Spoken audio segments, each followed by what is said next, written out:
Here's the kick. It's a low-line drive taken by one of the up people who had a scramble to get back on top of it. Falls on it at just about the 30-yard line. So St. Joe's will open for business at the 30-yard line. Anthony Giagunto is the senior quarterback, directs the show. The running backs are Rocco Ordilli and Miles Peace. The fullback is Cody Sampson. The wide receivers, Tyler Riley and Casey Polybank. And the tight end is LaQuay Brown. Although you mentioned the special teams and the punting. Last time we did the game against Hamilton, they didn't have that problem. Very good in the punting game. Giagunto takes the snap.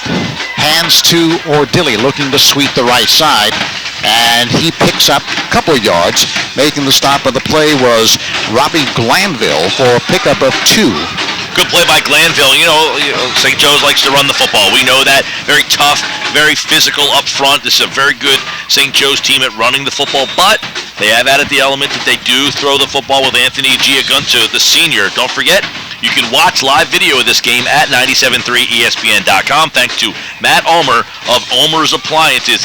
Live video streaming on our website. Wing T formation, wing to the left side. Taking the snap back is Giagunto. Straight up the middle. It goes to Sampson, who pounds across the 35 to the 37-yard line. And again, Glanville comes up to make the stop, bringing up a third, and we'll call it a long 2, short 3. This would be a big stop early for Atlantic City. Kind of get their legs under them defensively to show St. Joe's, all right, we're pretty stout defensively here if we can send you on a 3 and out. AC's very good defensively, very athletic, but the key for them tonight, Tony, is going to be the big play. They hit you with the big play. McBride, Reynolds, can those guys get the big play against a very disciplined St. Joe team?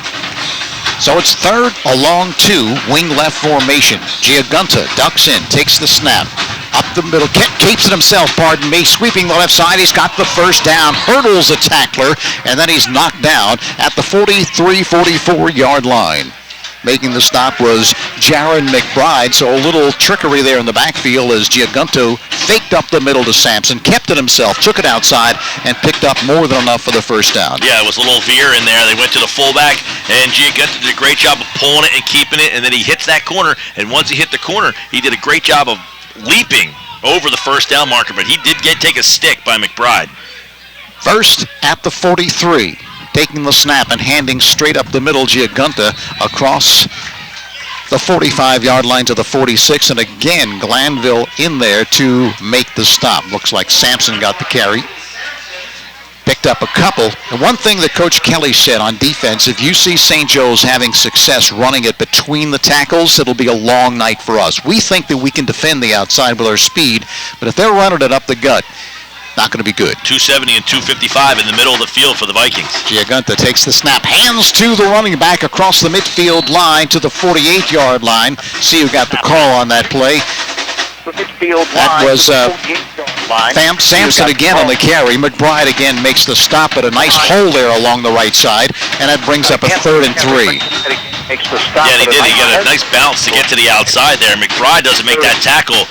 He might have had 6. Nice bounce to get to the outside. So 3rd and 3 from the 48-yard line of Atlantic City. First penetration into Atlantic City territory in this game for St. Joe's, who come in 5-0 off the bye week. Again, it goes to Sampson. Again, Sampson smashes up the middle, very close to another first down, and Glanville, again, busy here in this opening quarter, makes the stop. Out in Glanville again, busy. Glanville's having a busy night in there, the inside linebacker. 6'1", 206-pound senior in there. They also have, of course, Jameel Whitted, the other linebacker. They're very good at linebacker. Naeem Santiago and Desmond Cotman. In that 4-4 look that the Vikings display. Talk about confidence in your offense, Mike. Early in the game, the ball at the 47 of Atlantic City. They're going to go for it, and they're going to get it. The give goes off right tackle to the 42-yard line. Making the stop is McBride.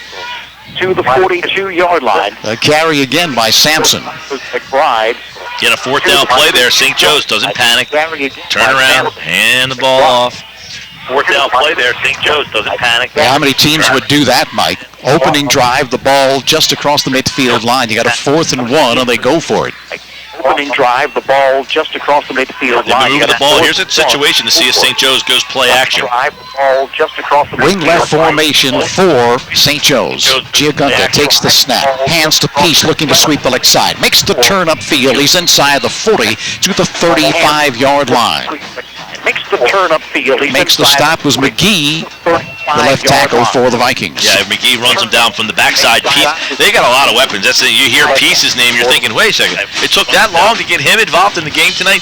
They've got a lot of weapons, and that's what makes St. Joe's so tough. They can do it with a variety of guys. Not always the most talented team in South Jersey, but also always ranked, I should say, among the best.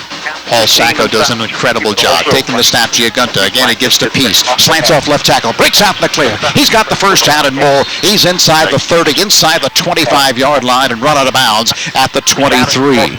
Coming up to make the stop to Sheik Wright, but not before the big gainer by Peace. Well, and you can see, there's a big crowd on here tonight. Everybody wants to see what this Viking team's all about.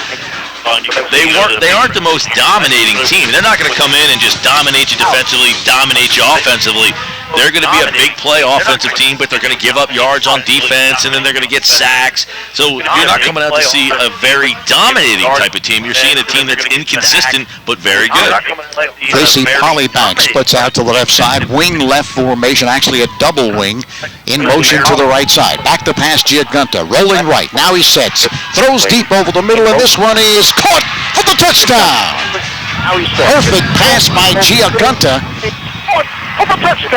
Tyler Riley, it appears, made the catch, and he just had a one step on the defender, but that's all he needed on that perfect throw by Giagunta. Tony, that's a great throw, and I was about to say, I thought he was going to throw it out of the end zone. I was about to say, if this is the NFL, they probably would have thrown a flag for hitting that quarterback a little late, because he got whacked once he threw that ball, but he stood in there in the pocket, and once he got out of the pocket, and he stood in there and delivered a beautiful throw for a touchdown, and we told you, watch for play action. Riker will hold, check that, Riker will kick, pardon me. Teams are lined up and set, 6-0, St. Joe's. Snap, placed down and booted, low, and it is good.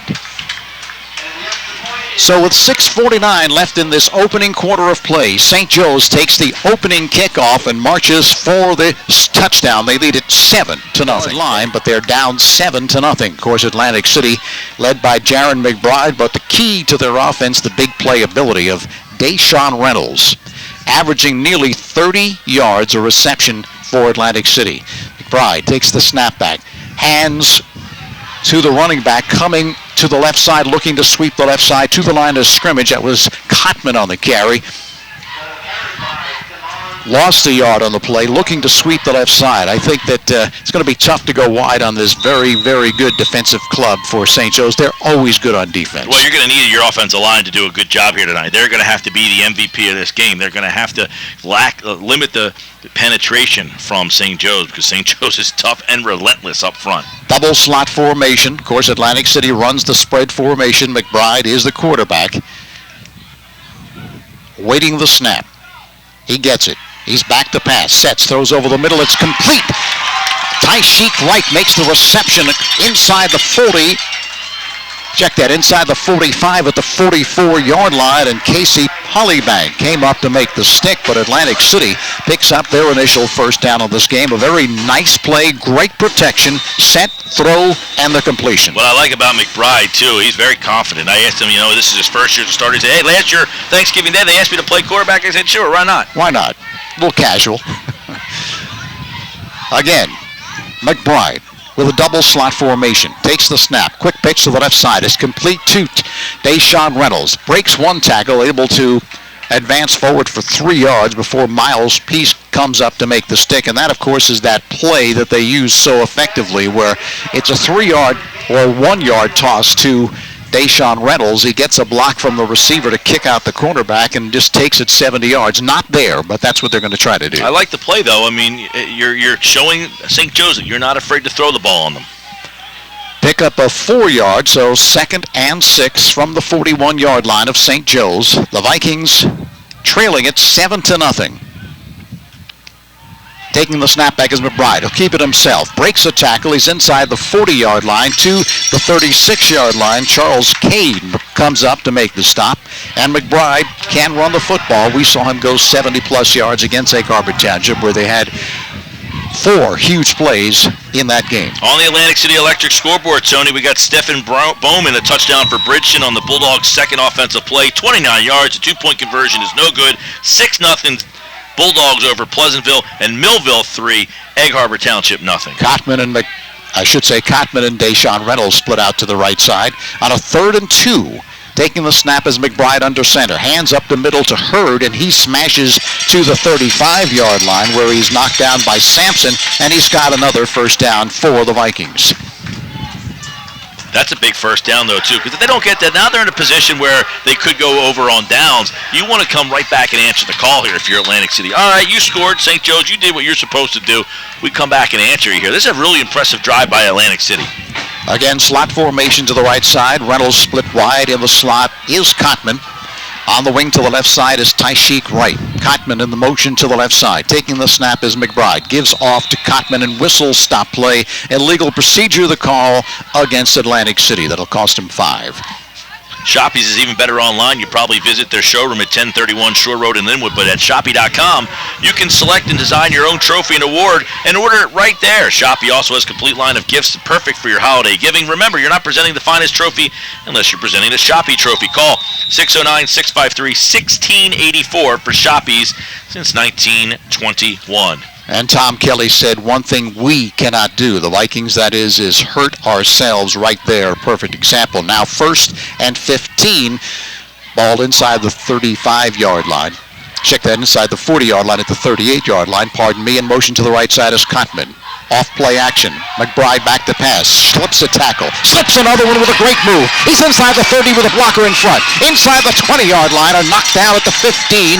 Coming up to make the stop was Cody Sampson, but a nifty run there by the quarterback, Jaron McBride. Yeah, that's a great job. He felt pressure. He stepped up into the pocket, but he didn't keep his eyes off down the field. When he saw that he didn't have anybody down the field, that's when he took off. He didn't get too antsy. He did a really good job of feeling the pressure, stepping out of the pressure, and then getting up the field. That's a really good read there by McBride. Able to slip one tackle and then the great juke move to fake out another. So we'll call it at the 15-yard line. First for Atlantic City. Cotman in motion to the right side. Cotman gets the call. Cotman makes the turn, and Cotman has 4, maybe 5 yards. Again, Sampson making the stop. Tell you what, Tony, the problem in that play was Cotman outran the blockers. He got that ball. He had some blockers in front of him, but he didn't have the patience to wait for those blockers. He cut it up a little too early. Instead of waiting for those blockers to clear out that space for him, he cut it up in there. I think he could have had bigger yards if he stayed a little bit more patient. Still 4-yard advances. Reynolds comes to the sideline on this play. Slot formation to the left side. Cotman and Wright to the left. McBride, we haven't seen him duck in under center this much, Mike, all season long. He is there again. Long count, takes the snap, gives off to Hurd. Hurd bowls up the middle, picks up maybe a yard just to the 10-yard line. Not much more. Atlantic City looking to try and keep St. Joe's honest. Chris Carey making the stop. Pickup of 1, that'll bring up a 3rd and 5 as Reynolds back in for the Vikings.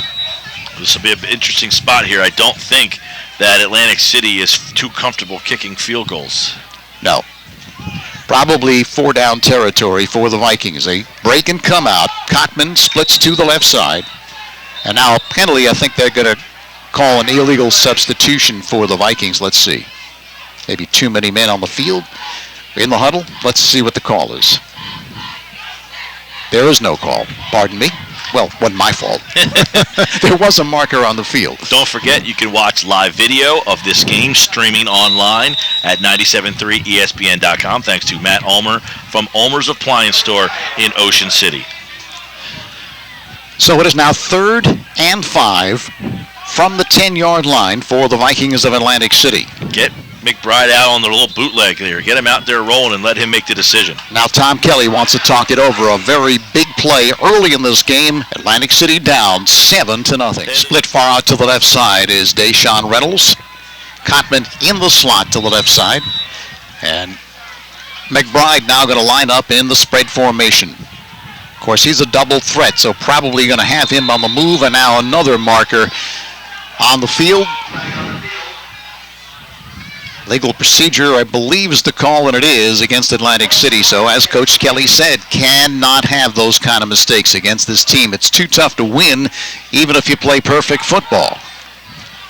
No question about that, where you know you're playing a very disciplined team in St. Joe's. They don't penalize. They don't do a lot of backward motion, so you have to play almost a flawless game in a situation like this. The only thing the penalty will do, and this is if you're a very big optimist, is give the receivers a little bit more room to operate. The closer you get to the end zone, it becomes much more compressed. Let's see how they handle it. 3rd and 10 from the 15. In motion to the right side is Cotman. Here's McBride. Good protection. Now sets. Throws to the left side, and this one is incomplete. Well defensed by Peace, it appears. Made the knockdown. Alam Horn also there for St. Joe's. He is a freshman. Yeah, he came in and closed that off. 2 Viking receivers went up for that ball and 2 Wildcat defenders. I don't know if maybe there was a wrong pattern run there when you see 2 guys in the same area. Well, as you said, Atlantic City will not go for the field goal. They will be going for it. 4th and 10 from the 15. Double slot formation. McBride sets. McBride throws over the middle. Incomplete, but that look, and it is a penalty, no question about it. Polybank came in early. Intended receiver. See who was the intended receiver. That was Tashik Wright. Just inside the goal line, but no question Polybank got there early. Yeah, really good call on that one. Polybank, if you're watching the video online at 973ESPN.com, you'll see a Wildcat draped all over a Vikings back there. That's a good call. Good throw, though, and a good pattern. They called a good play on that because you see that McBride threw that pass really well early in the game. He's got a good feel for that. Good call there by the Atlantic City offense. Yeah, I'll tell you, Jaron McBride looks the part. Looks like a quarterback. Sets up, throws the football very well, and normally throws it to the right person, or also throws it in the position where only the receiver can get it. Slot to the left side. Reynolds out wide in the slot. Cotman taking the snap under center.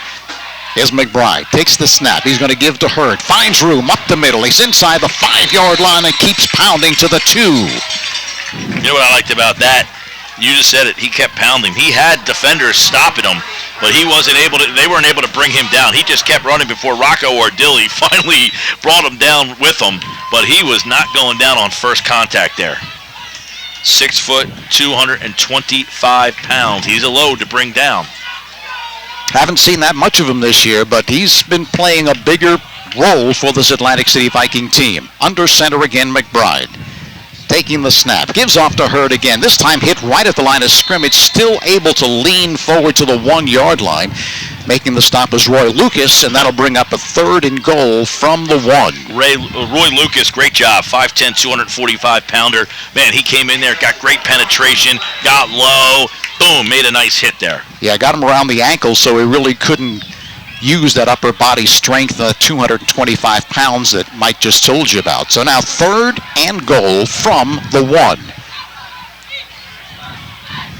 Calling the signals is McBride. Gives off to Hurl. Big hole off left tackle, and he just dances into the end zone for the touchdown.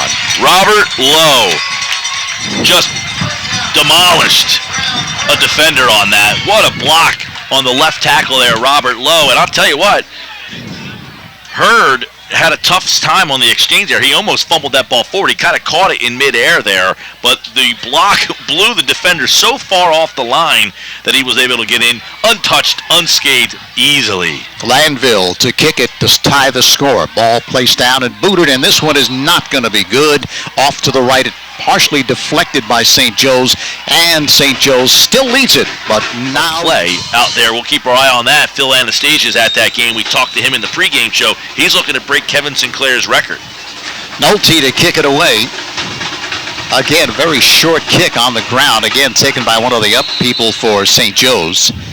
Actually was Rocco Ordilli. falling on it at the 32-yard line. So St. Joe's will open for business at their own 32-yard line, still leading at 7-6. And, Mike, that drive was very good by Atlantic City. I mean, it just mirrored what St. Joe's did, right down the field. And Coach Kelly said, hey, look, we rely on the big play, but we're going to have some 13-play drives, and they got one right there to open this game. It's a great answer by Atlantic City, even though they missed the extra point. Double wing formation. In motion to the left side is Peace. Gets the call. Sweeping the left side. Makes the turn upfield. Picks up 5 or 6 across the 35 to the 38-yard line. Making the stop was Whitted for Atlantic City, but if you can pick up 5 or 6 yards on first down, that's a coach's dream. Over on the Atlantic City Electric scoreboard now, Bridgeton 20, Pleasantville nothing. Pleasantville continuing to struggle. So that's the end of the first quarter of play. With the score, Atlantic City down to St. Joe's 7-6. Online at McMahonAgency.com. McMahon Agency of Ocean City, Marmora, and Mays Landing. Sometimes there's no place like home. Second quarter action now. St. Joe's with the football. Second down and 4 at their own 39. Giagunta under center. He hands off quickly. Peace gets the call, and he's going to come up right around first down yardage. Gain of about 4 on the play. We'll see where they mark the football. Jabril Chandler, the defensive end, makes the stop for Atlantic City. So that'll bring up a third and less than a yard. I don't know if they're going to measure here. They're looking over to the side at the sticks. Very surprising that they're going to... Well, now they're going to bring out the sticks. I was going to say, they're not going to bring out the sticks. It looks like it's right about there. It looks like they got it. They could be just a tip short, though. As they stretch those chains out, we'll see where they are. And they got it by a football. So first and 10 for St. Joe's. They're moving right to left on your radio dial. Red pants, white shirts, Atlantic City in the navy blue and gray. A very light gray jersey tonight. Blue helmets. Both teams wearing jerseys with numerals that are very easy to read. Makes it a lot easier on the broadcasters. Sure does. First and 10, St. Joe. Giagunta under center with a pro set backfield. He hands it inside handoff, and they go off the right side, but not much cooking there as they give the handoff to Dion Davis. Excuse me. Rocco Ordilli. And Deshaun Reynolds makes a stop for Atlantic City. Giagunta very good handling the footballs. He faked this to the first, then the second guy threw on the inside counter, hands it to Ordilli, and picks up a few yards, but good defense considering the play by Atlantic City. Second down and 7 for St. Joe. 10:58 and counting here in the second quarter. Giagunta under center. He pitches to Peace to the outside, who turns it up the field. He leaps over a defender. First down and more at the 30. Crosses back to the 25-yard line. He finally brought down on the far side. Cody Sampson carried the football on the pitch, and he gets big yardage on the play, leaping over a Viking defender to get the first down. Yeah, he's listed as the fullback, but only 5'10" and 170, so really not the build of a fullback, but he got the toss, and once he made that turn, broke out in the clear, and big gainer. A lot of scores coming in on the Atlantic City Electric scoreboard. We'll get to them then to you in just a moment. First and 10 from the 24 of Atlantic City as the fog begins to roll in here on the marshes of Atlantic High. Giagunta under center. He hands off. Peace to the near side. And he is wrapped up and brought down for a loss. Making the stop. Shaishik right for Atlantic City. He read it very well. Yeah, they just couldn't get him blocked. They were looking to get it to the outside, and if Wright was blocked, he would have been able to make the turn and get some nice yardage, but Wright would not move and able to make the stick, and a loss of, we'll call it a half yard. Atlantic City defense coming up big there after a big play. On the Atlantic City Electric scoreboard, Prep 14, nothing lead. Calvin Cass, 23 total touchdowns. Millville 20, EHT nothing. We'll give you more in just a moment. Second down and 10. They hand off inside. No. Rolling. Giagunta passes into the flat. It's complete on the far side of the field to Ordilli. And they're short of a first down, but they pick up about 7 on the play. On the far side of the field, Rocco Ordilli, they pick up about 5. They mark the ball at the 20-yard line. He was under pressure, so had the perfect play call as he had someone in the flat, that being Ordilli, able to make the reception and then chased out of bounds, but now 3rd and 5. Matt Ulmer, who's videotaping the game tonight on 97.3 ESPN.com, the fog just started rolling in. We're looking like, where did this come from? We can't see all of a sudden. Yep. Giagunta under center, Ordilli on the near side. Now he goes in motion. They hands it to Ordilli, and then he hands it back to Peace. Peace makes a move, cuts to the outside, to the corner, and Peace is in for a St. Joe touchdown.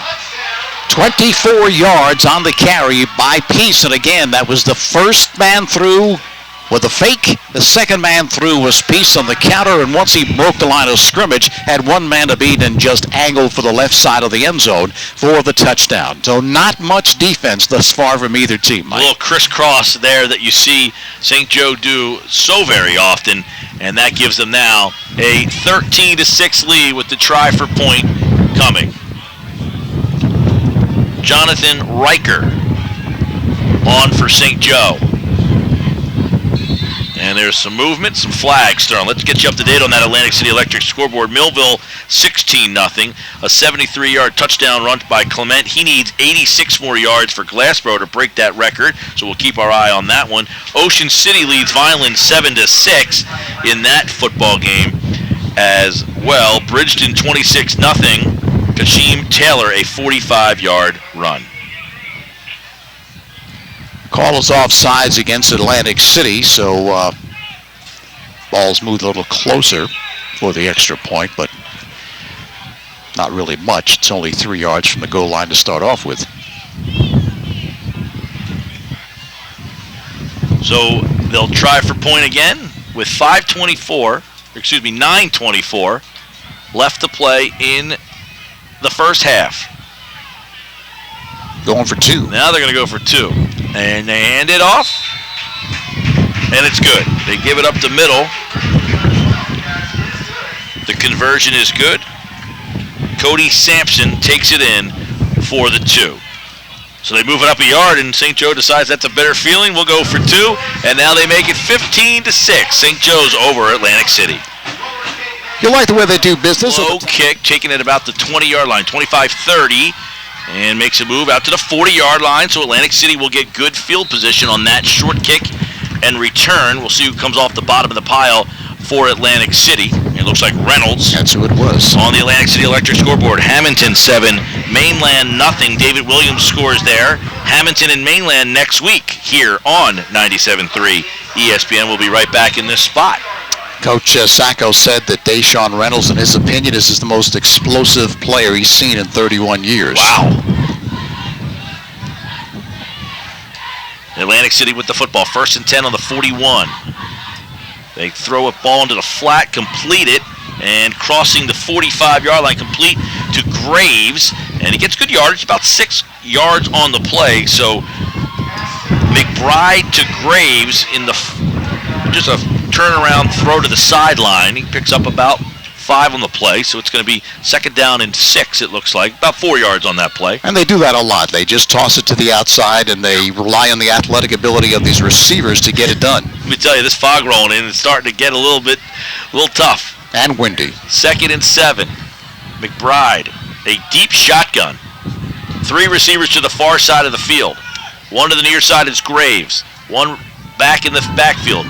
Taken right back up the middle is McBride, and he looks like he's going to get a first down. Just followed the running back right up through the hole, Tony, and picked up first down yardage. Very nice play. Polymac made the stop for St. Joe's, but both teams have been very successful moving the football. Neither has been able to stop the other. And right here, Atlantic City's coming right back inside the midfield line at the 46 of St. Joe's. 1st and 10, Atlantic City breaks the huddle. They send 2 receivers to the far side and 2 receivers to the near side. McBride in shotgun. He's got a running back off to the left. Calling signals. Sends a man in motion. Hands it to the motion man. Far side. Not a lot of running room there. Cotman on the carry for Atlantic City. Yeah, he just picked up a yard, and lots of times when you send somebody in motion like that, it basically draws the attention to that player who gets the handoff, and then the defense running already to that player, and they were able to do that right there. Just a pickup of a little over a yard for Atlantic City. On the Atlantic City Electric scoreboard, the Prep 14, Buna 6 now. That game used to be played on Thanksgiving Wednesday. No longer. That's a regular season game. The Prep, of course, will play Cedar Creek on Thanksgiving this year. Atlantic City with the football, 2nd and 8. McBride in shotgun, back to throw. He fires one, and it is complete. First down yardage and more on the far side of the field. Looks like Cotman made that reception. I'm telling you, this is like the Eagles not playing quite. the Bears, not but quite. not quite, but we're getting close. In the middle of the field with the lights, that fog rolling is really tough. Yeah. You can see the video at 973ESPN.com. Take a look at what the video looks like right now with the fog rolling in. McBride sends 3 receivers to the near side, 1 to the far side. Offset eye in the backfield is Hurd. Following Hurd is McBride, and he picks up some yardage off the left side of the line. He gains about 4 yards on the carry to make it 2nd down and 6. Cody Sampson in there on the stop for St. Joe. St. Joe undefeated, that long 23-game win streak. At stake here tonight is the American Conference for all intents and purposes. McBride breaks the huddle with 4 wide receivers. Reynolds to the near side of the field. Graves on the far side. McBride sends a man in motion to the far side. Throws it to the far side. It's a high throw, and he's unable to snag it as he tries to get it to Tyshik Wright, who was the motion man. Yeah, Wright started out in motion to the right side, then turned back, went the other way to the left side, got the call, got the pass thrown toward him, but just too high. I got to tell you, looking through this fog is challenging here tonight. And you have binoculars, no less. The binoculars aren't penetrating the fog, however. If you look up at the lights, that's when you can really see how it's rolling in. McBride breaks the huddle. Graves trotting to the near side of the field. He's got a man in the slot and 2 to the far side. Hurd changes sides in the backfield, sends a man in motion to the near side. McBride to throw. He fires over the middle, and it is off the fingertips of Reynolds. Reynolds looked like he might have put his head down at the last second there, Tony. Yeah, he was open. Just a little bit too high, but did click off his fingertips. So they say if you can touch it, you should be able to catch it. Remember, I was talking to Paul Sacca before the game, and I said, well, at least we're not going to have the fog rolling. And he said, well, I'd love to have the fog rolling in so they couldn't see the football when they threw it. Because, of course, they run the football for the most part. 4th down, and they're going to go for it. 4th and 6. Ball at the 29-yard line. 6:26 and counting here in the first half. McBride rolling to the near side. Rolling, thinking, pumping, throwing. He's got a man, and it is complete. Complete down the field. It looks like Graves. Graves comes up.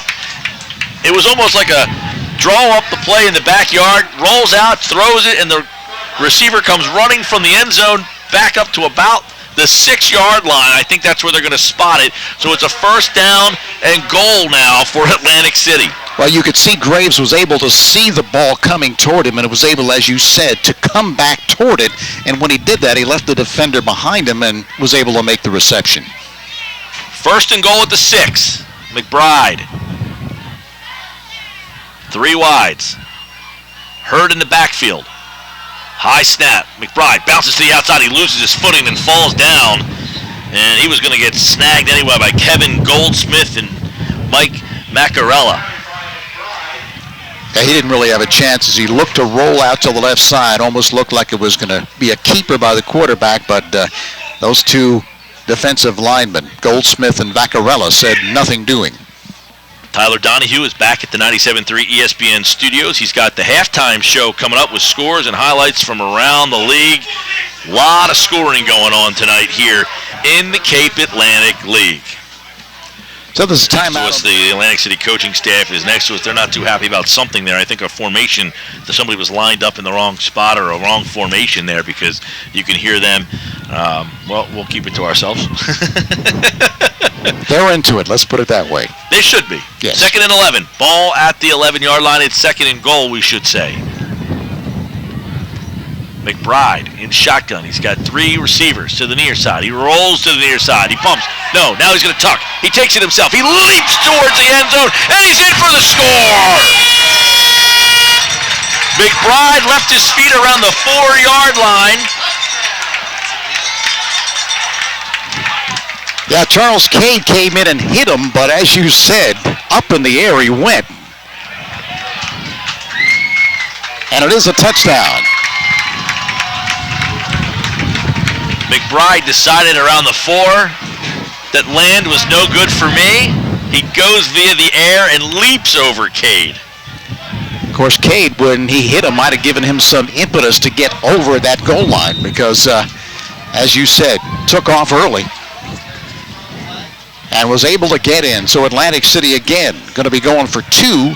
Even if they do get it, they'll still be trailing by a point. The 2-point conversion has McBride lining up under center, it looks like. We apologize on some of the calls. There is a heavy fog here on a night where, I got to be honest, Tony, I don't know that I've ever seen this many people at a game at Atlantic City High School, a football game, playoff game, or anything. I believe the call was a legal substitution. Well, Atlantic City's going to have to score one of these 2-point conversions. They're going to have to make good on at least one of them. Probably, well, that's true. If they make good on one of them, but probably more than one, right? Because if they make good on this one, they're still going to be trailing by a point. Atlantic City, the ball is now placed, it looks like, at around the 11. McBride's under center. They're going to stick with the same play. Play action. Into the corner of the end zone, and it is intercepted. Intercepted by St. Joe's, and Atlantic City is got their hands up on the sideline. So far, defense has been non-existent. Correct. Both teams have had the football twice. Both teams have scored twice. Nolte set the kick for Atlantic City, and he just gets into one. It's a short, low kick that rolls all the way to the end zone. Boy, that bounced it around the 20 and just kept going end over end and ends up in the end zone for a touchback. So with 5:12 to play in the first half, St. Joe's will have the football on 1st and 10 at their own 20-yard line. Atlantic City trailing 15-12 here against St. Joe on a foggy night here on the marshes in Atlantic City. Yeah, Peace and Riley back there. And Mike, I think because the first 2 kicks were kind of low and short, they anticipated that same thing, let it just get between them, and it rolled into the end zone. Here's Giagunta under center. Sends Ordilli in motion. He hands the ball up to Sampson, and Sampson breaks the line of scrimmage and gets decent yardage on the play. Glanville in there to make the stop for the Vikings. A pickup of about 7. It'll be 2nd down and 3 for Atlantic City. Yeah, that first down carry by the St. Joe's team has just been a killer for Atlantic City because now it's 2nd, we'll call it 4, so at least 6 on first down, and that's what you want. Makes it a lot easier on 2nd and 3rd down. 2nd down, ball at the 27 for St. Joe. Giagunta hands to, it looks like, Sampson on the far side of the field, and he's going to be short of a first down. Pickup of about 1 yard or a half a yard. Not much there as the Viking defense starting to tighten up just a little bit here. Deion Davis came up to make the stop for Atlantic City. So now a 3rd and just about 1 yard. Yeah, 3rd and short here for St. Joe. And they are at their own 29-yard line. So they pick up about 1.5 yards on that play. See what they end up doing here. They break the huddle. They send a receiver to the near side of the field. That's Polly back. And a tight formation in the backfield. They hand the ball. No, keeping it is Giagunta. And it looks like he is going to be right around first down yardage. Looks like he's got the first down. Pickup of about 2. Yes, he does. They move the sticks. At first, I did think that he handed it off to Sampson, and he did not look like he had the first down, but he kept it himself and then took it to the outside and made the first down. So Giagunta gets the first, and it's 3:41 to play here in the half. St. Joe clinging to a 3-point lead here. On first down and 10, the ball spotted just shy, or just over, I should say, the 30-yard line. Giagunta hands off, and coming to the near side is Peace. Peace breaks to the outside at the 40, and he is tackled just over the 40-yard line. Nice pickup on the play. Whitted makes the stop for Atlantic City. Got a pickup of about 7 or 8. So it'll be second down and about 2. Yeah, very tough on the defense, giving up 8 yards on first down. Second down and 2. Clock continues to run, Mike, so the objective, of course, of St. Joe's is to let's score and leave Atlantic City no time. Yeah, they've gone 36 yards really quickly here. Couple of plays. Giagunta hands to Ordilli. Ordilli lowers the boom, and he picks up first down yardage. So now I get the ground game working here. McGee stop in there for Atlantic City. 2:35. At what point, Tony, if you're St. Joe, do you put the ball in the air? Well, if they're going to continue to run it like this, Mike, and they have 3 timeouts left, I don't know if they do have. I think they do have all 3 timeouts left. I don't think there's really any need to do it if you're getting 7 yards on first down and picking up first downs very easily. First and 10, the ball at the 44-yard line. Here's Giagunta, and he hands it to Peace on the near side. Little confusion in the backfield, and Atlantic City sniffed it out in a great play there by Whitted. Yeah, really slow good developing. Play. Yeah, just wouldn't let him get to the outside, and then when he tried to cut it back inside, there was nowhere to go. A couple fakes in the backfield, and then Peace was lined up as a wingback. Kind of took a little time getting there, so that was not a well-designed play for St. Joe. Second down and 11. They lose 1 on the play. Clock continues to roll. 1:44 and counting here. They're at their own 43. Changes things a lot, that defensive play does. Pulley back to the far side. They pitch it to Sampson. He goes to the far side of the field looking for room. No place to go, and Atlantic City's got him. Another loss of a yard on the play as the Viking defense starting to sniff things out here. Yeah, that'll bring up a 3rd and 11. And the question is, with 1:17, 1:15 left and the clock continuing to run, does Atlantic City now call timeout? Cotman with a great play on that, by the way, to read that, make that decision, to get up there and make that hit. With 1:05 left to play, we're still rolling clock here, so St. Joe not electing to call timeout, nor is Atlantic City. 3rd down and 11. Yeah, interesting, Mike, because I think they're going to want to try to score here. Ball at the 43. Giagunta, see if they go to the air on 3rd down. They send a man in motion. Play action, rolling to the near side. Throws it, fires, and it is incomplete. Pulleybank would have been short of the first down anyway. Defending on the play was Taishik Wright, just across the midfield line at the 48-yard line. So off the incompletion, 4th down, Mike. Atlantic City gets the football back, and with their big playability, you never know what can happen. That was actually intended for John Todoro. Coming to the near side of the field, just short of the outside arms. Now at 4th and 11, St. Joe is set to punt. Ricardo Kiernadago. How's that? Well, we'll give it to you. My best attempt. A flag is thrown, the kick is off, and it is a high, short kick. Very high, bounces, takes an Atlantic City bounce.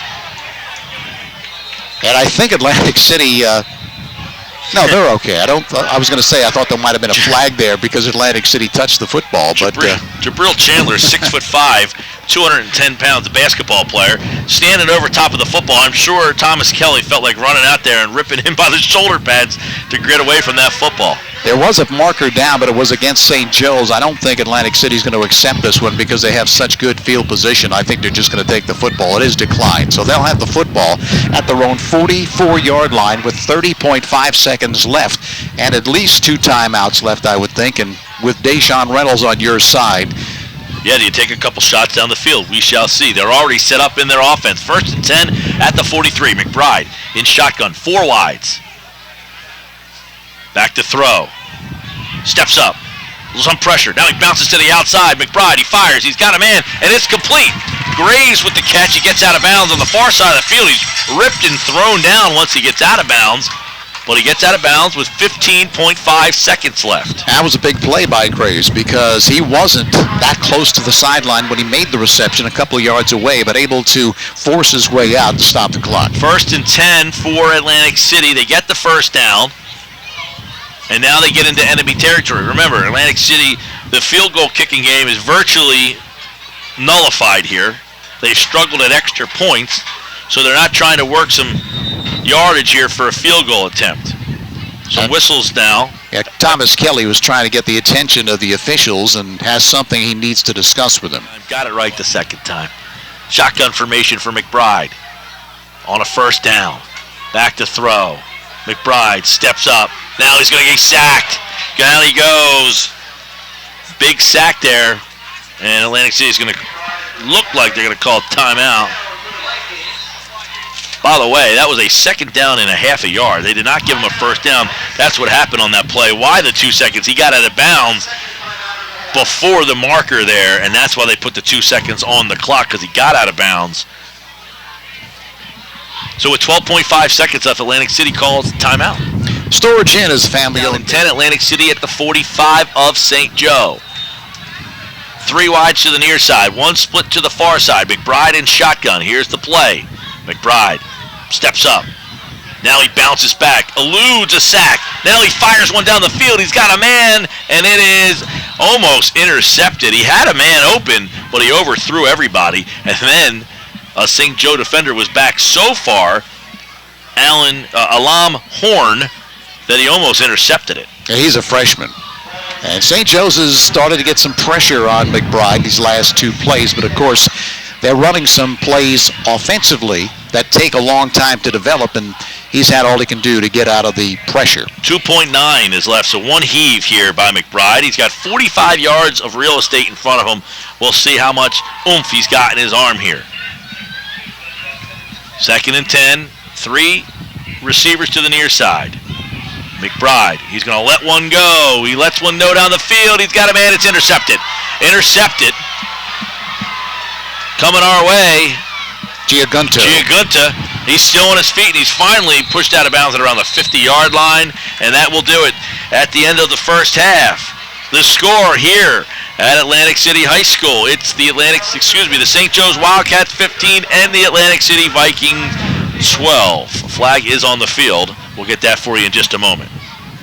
Well, do you need a sign? Well, you need Captain Charlie. Captain Charlie at Blue Water Graphics creates signs for real estate and other businesses. He does construction site signs, window lettering for your business. He can also provide the lettering for your van, truck, car, or boat. You can reach Blue Water Graphics at 609-823-8891. Signs, banners, vehicles, windows, whatever lettering you need. Phone Captain Charlie at 823-8891. Second half kickoff. Been a very well-played game thus far. Not many penalties, a few, but not many. And only 1 punt in the entire game, so that says a lot. Yeah. Been a good, well-played game. 2 tough teams. Atlantic City up for the challenge. A lot of people wondered whether or not they were for real after beating Hamilton. And a lot of people wondered about St. Joe. Can they go through an American Conference schedule? We'll learn about both answers tonight. Interesting, though. You got a school that's got 281 students compared to thousands in most schools that they're playing these days in the American Conference. It just goes to show you. Well, they've built a tradition that if you want to play football, you go there. Yeah. The 284 of them, 40 of them go there specifically for one reason. Yeah, they've won 23 games in a row. Last year's team was just probably, no question, one of Coach Sacco's best ever. Seems like every year we're saying, is this the best team ever? This one is not as good as last year. I will say that publicly. They had 2 D1 defensive ends, if you recall, and lots of talent in the backfield, although this year's piece, of course, is back. Thompson, who is a very good receiver, out for the rest of the year with a shoulder injury, so he's not playing, but they still do have a lot of talent. But last year's team was special. Don't forget, you can watch this game. Live video is streaming online at 97.3ESPN.com. That video stream provided by Matt Ulmer of Ulmer's Appliances. You can see that game online at 97.3ESPN.com. So if you're in your car, you're listening to the game, and you want to check out the exciting ending, you can go watch that video online. So Atlantic City will send Deshaun Reynolds and Tyshik Wright bat and twin safeties.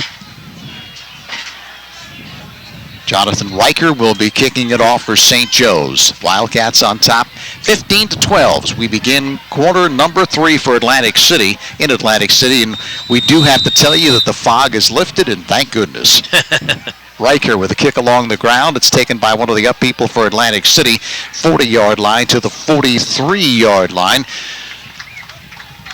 Like Eric Sims picked that ball up for Atlantic City. They'll have good field position to start off here, Tony. And, both teams have moved the ball well offensively. We'll see if Atlantic City can continue that here in the second half. Both teams obviously going to be making adjustments. Well, they have the opportunity to take the lead, trailing at 15-12 should they score here. Slot formation to both sides. In motion to the left side is Deshaun Reynolds. Taking the snap is McBride giving off to Reynolds, and he's going to be thrown for a loss of 2 or 3 yards. Loss of, we'll call it 3 yards. Very slow developing play there, and St. Joe's very quickly to the ball carrier for the loss. Yeah, it looked like Zach McGuckin in there to make a stop. One of the linebackers. It's a great name, McGuckin. Yeah, I think Deshaun Reynolds much better moving north and south than east and west. Well, they got to get him involved in this game, too. He hasn't had a catch yet today. Again, the double slot formation. In motion to the right side is Cotman. McBride takes the snap. McBride in trouble. McBride out to the left side, and McBride's going to be thrown for a big loss. Charles Cade came in to make the stop, and as you said, Mike, right there, some adjustments made as McBride was not sacked in the first half, but first series, he gets sacked. Back-to-back losses for the St. Joe's defense. We'll have scores on the Atlantic City Electric scoreboard coming up for you. Bridgeton is leading Pleasantville 39-0 now in that one. We've got some good games going on throughout the Cape Atlantic League. Holy Spirit leading Lower Cape May 28-6. Millville 16-3 at halftime over EHT. Again, the double slot formation. It's third. We'll call it 18 for Atlantic City. Ball is at the 36-yard line. McBride back to pass. McBride throws over the middle.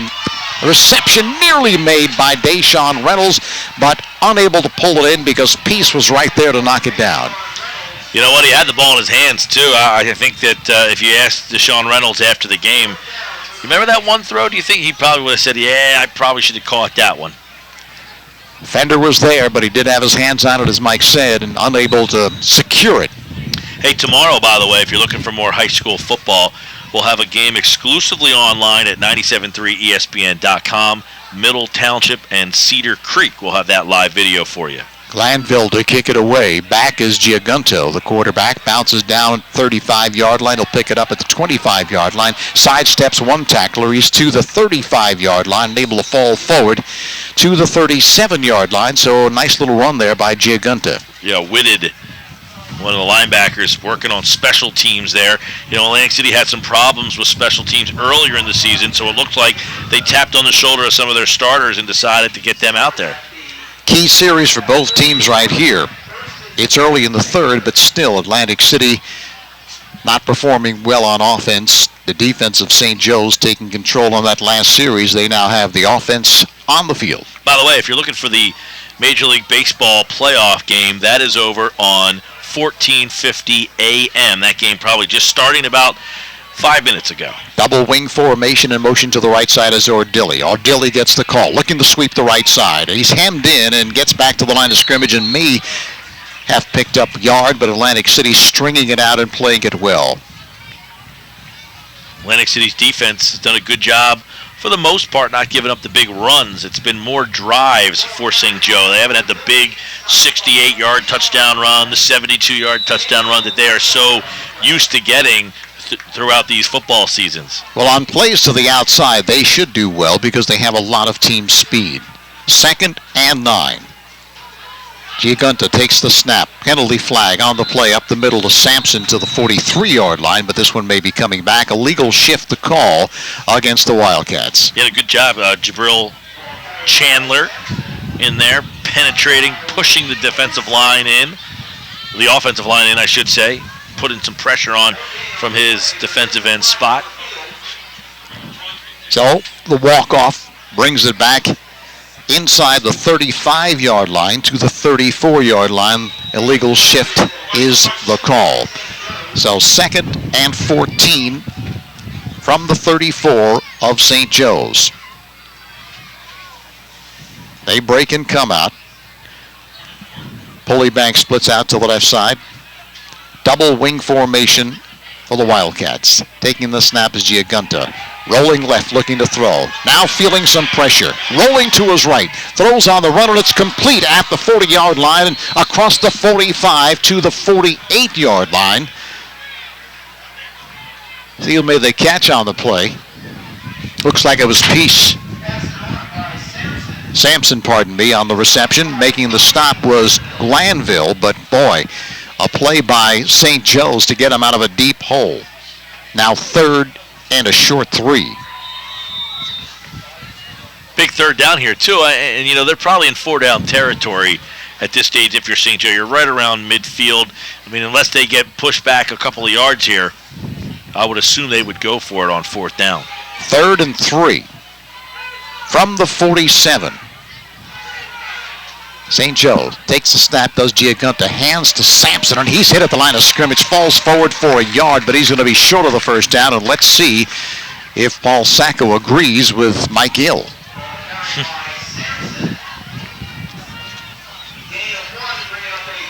No indication yet. You know, Anthony Giagunta is a senior. He's never lost a game as a starting quarterback here at St. Joe. And a decision like this could factor in. You got a close game. You get the ball to Atlantic City.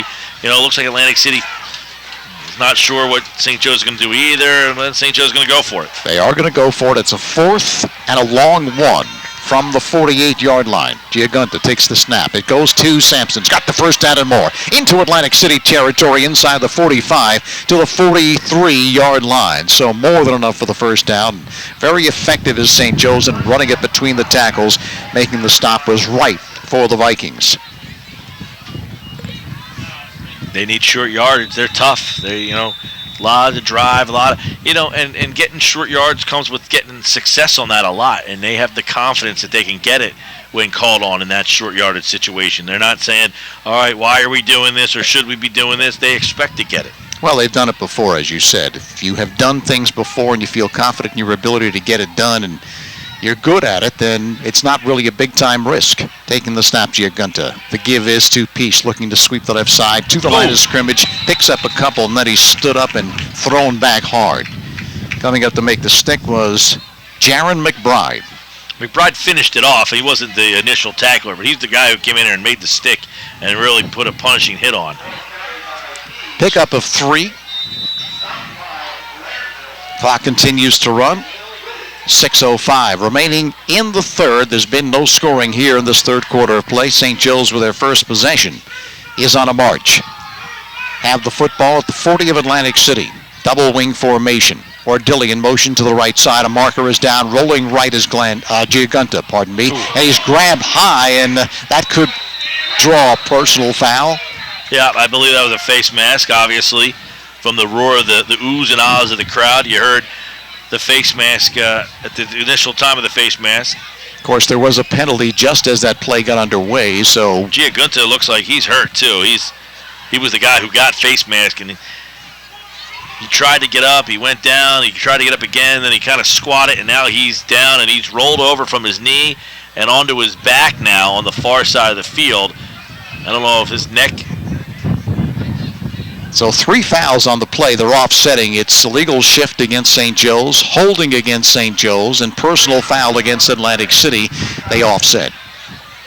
Giagunta is being attended to by some St. Joe medical staff over there, and he does not look like he's feeling too good. We'll get you an update on the 40-yard line. It's 2nd and 7.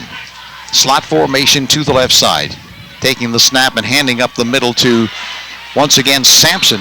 And Sampson inside the 35-yard line to the 33, and markers galore after that play. It looked like there might have been some exchange of pleasantries after the play was over, some pushing and shoving. Another flag on the play. Late, I think a Atlantic City player is being flagged. Took his helmet off, running off the field there. Fareed McGee. Yeah, Coach Kelly over to talk to him, and sometimes in the heat of the action you do things that you regret. It's an emotional game, no question about it, and of course these are just kids, and these things do happen. They happen at the professional level, but yeah, there's going to be some mark-off here. By the way, Mason Peace is the backup quarterback. He was into the game for St. Joe. He is just a sophomore. So the flag's on the field. There was a flag on McGee, I believe, which had him upset. And then he took his helmet off and started coming towards the sideline. I think they threw another flag. They have that new rule where you can't remove your helmet. Yeah, boy, there's all sorts of linen on the field. Officials. Where did the fog go, by the way? Yeah, well. It was really a part of this game in the first half. It is a very clear night here all of a sudden.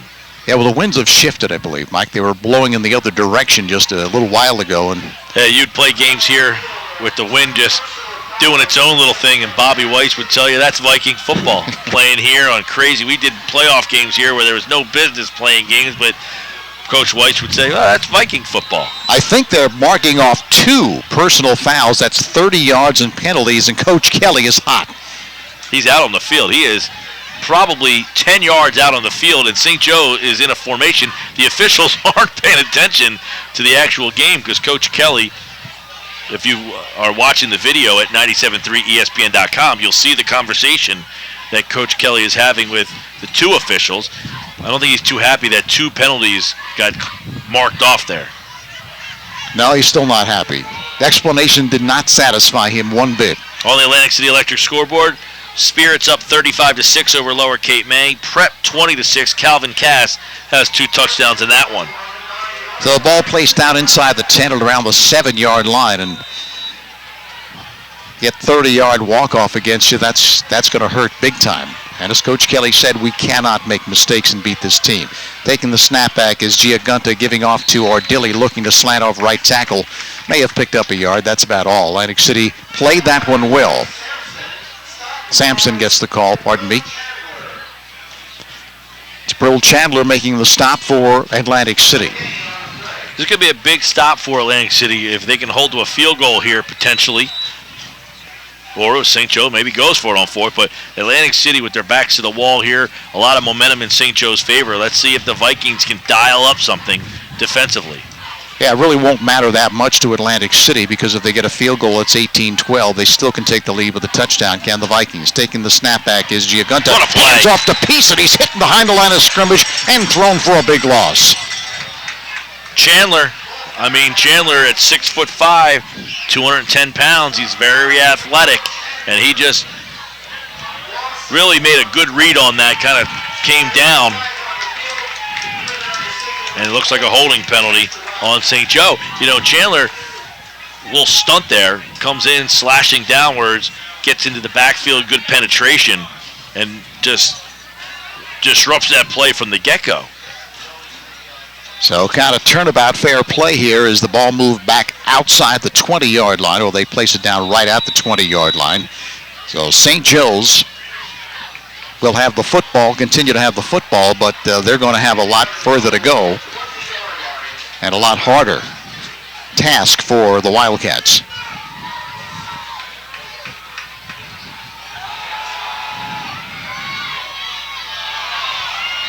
Ball complete over the middle to Peace at the 5-yard line, and he's tripped up at the 5, able to fall forward to the 3-yard line, so I guess it wasn't that hard.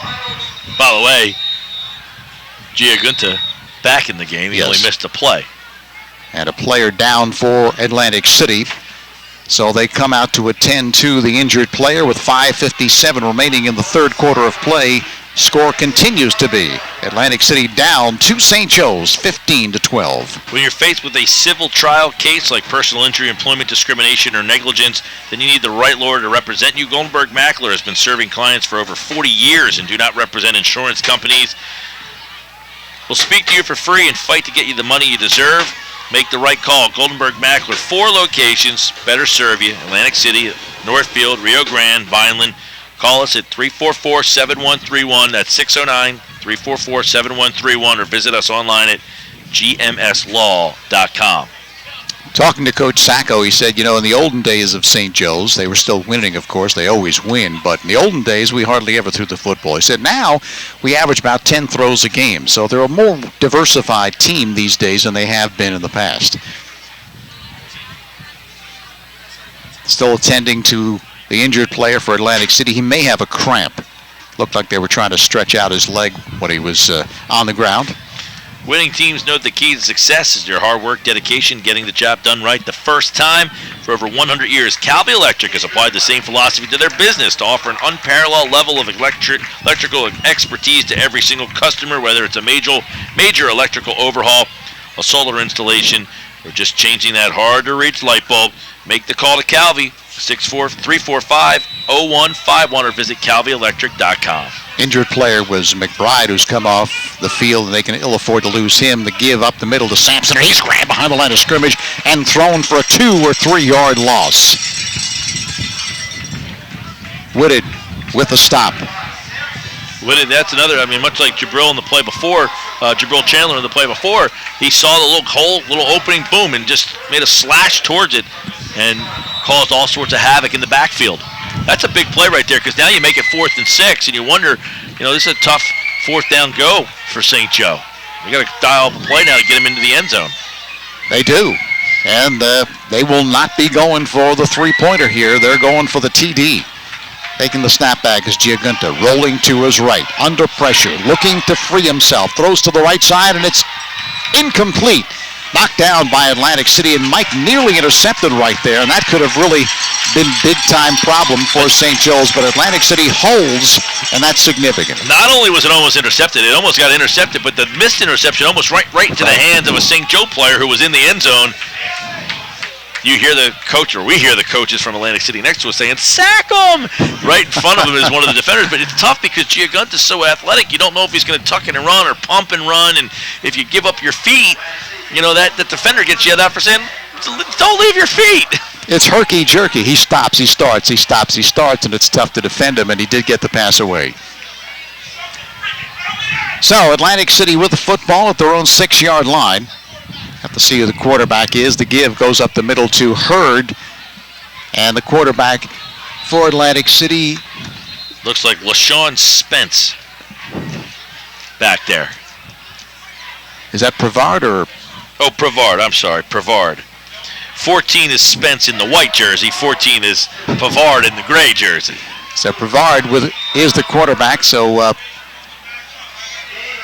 McBride not in the football. They can ill afford to lose him. He's on the sideline. Sitting down right in front of us here. He's sitting down on the bench. So Prevard, that is, pardon me, in the shotgun. Have seen a little bit of him, but not throwing the football very much at all. Takes the snap.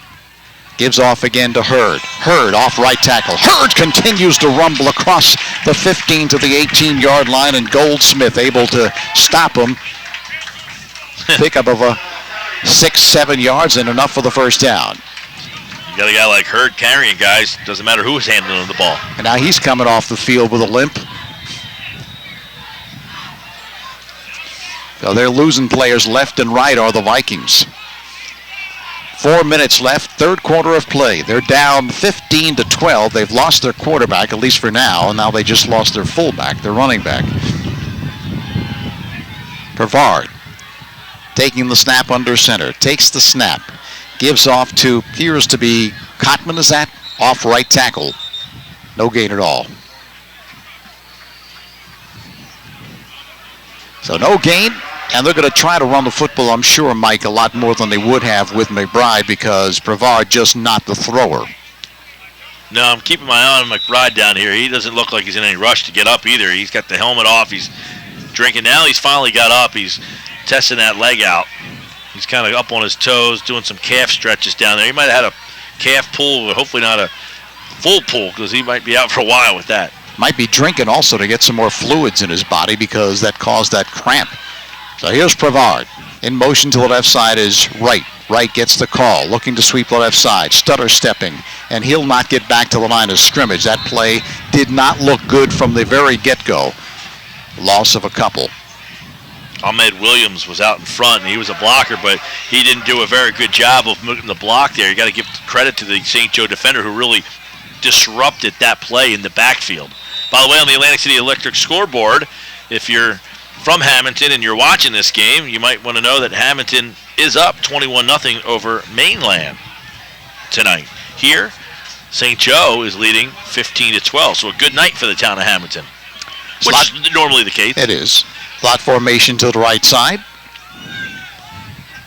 Brevard in the shotgun. Passing situation. Fires to the right side. Complete to Deshaun Reynolds at the 25-yard line, and he's knocked down immediately, and he'll be far short of the first down. So Atlantic City going to be forced to punt the football. First really reception, Reynolds, is that yeah, right? First catch of the night for Reynolds. Well, we had 27 points in the first half. Nothing here in the third quarter so far. And Giagunta, the single safety. Glanville will kick it from his own 10-yard line, just outside the 10. Giagunta standing at his own 45-yard line. 15-12, St. Joe's on top as they were at halftime. High snap. Glanville gets the kick away. End-over-end variety. Bounces down inside the 45, but gets a St. Joe's roll, and it's going to be down to the 47-yard line. So the Wildcats take over at their own 47-yard line. Great field position, already leading at 15-12 with a minute 18 left in the third quarter play. Yeah, you know, right now is a big defensive stand. You know, because of the inability of Atlantic City to kick field goals, they've had to go for two twice and missed it both times. So now they find themselves, if they give up a score here, in a two-score situation. Well, not only that, when you don't have your starting quarterback in the game, you're forced to run the football pretty much exclusively unless you're forced to throw it. It makes it tough. And on the Atlantic City Electric scoreboard, we have history tonight. We'll tell you what it is coming up.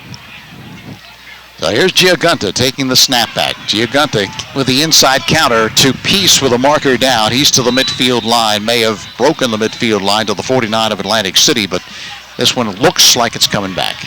And Corey Clement has broken Kevin Sinclair's South Jersey rushing record. He had 25 carries for 226 yards tonight. And counting, Tyler Donahue will get you the latest total in the postgame show tonight after this game, which takes you up until 10 o'clock tonight. So congratulations to him. And Kevin's a guy I played against, so he got a lot of those yards against me, running over me. Tough ball carrier. Now over at Cedar Creek. And speaking of Cedar Creek, tomorrow we'll be at Cedar Creek. You can watch the Cedar Creek middle game on our website, 973ESPN.com, exclusive tomorrow. Giagunta takes the snap, gives to Sampson up the middle, finds room. He's out in the clear. He's inside the 35-yard line and knocked down at the 34-yard line by Deshaun Reynolds, or he would have taken it to the house. You know, we told you right at the beginning of this quarter, Tony, that St. Joe hasn't got the big play yet. Atlantic City's been in there. They've been tough. Finally, that's the biggest run of the night right there, right up the middle. You wonder if Atlantic City's starting to get frustrated or getting tired here. First down for St. Joe's, and as Coach Kelly said, we got to stop them running it up the gut between the tackles, and right there, a perfect example of why. By the way, coming up on the postgame show tonight with Tyler Donahue, you'll hear from outstanding quarterback Damon Mitchell from Cedar Creek. He'll be on the postgame show. His game is tomorrow at 1 o'clock. He's got to get to bed soon, Tyler. What are you keeping him up so late for? Timeout on the field with 12 seconds remaining in the third quarter of play. St. Joe's continues to lead it 15-12. Short Iron, proud sponsor of this Cape Atlantic League high school game and every Friday night game on 97.3 ESPN. The Short Iron offers breakfast, lunch, dinner, early bird specials in their very own bakery. A few seconds left in this third quarter of play. There has been no scoring. St. Joe's with the football at the 28-yard line. Checked out the 34-yard line, pardon me. 34-yard line of Atlantic City. Wildcats up 15-12 on a 23-game winning streak. Should be the final play of the third quarter. Wing formation to the left side. Ordili on the wing, taking the snap, Giagunta. Giagunta gives off the piece, sweeping the left side, hit at the line of scrimmage, but able to carry a tackler. Picks up some 3 or 4 yards. Should be interesting to see what happens here if Atlantic City can hold. That's the end of quarter number 3 with the score. St. Joe's on top of Atlantic City, 15-12. Atlantic City 28. Giagunta pitches to the near side. Sampson hits the corner. He is pulled down from the backside. Good play by Reynolds. As Sampson tried to hit that corner, he got good yardage on the play still. Picked up approximately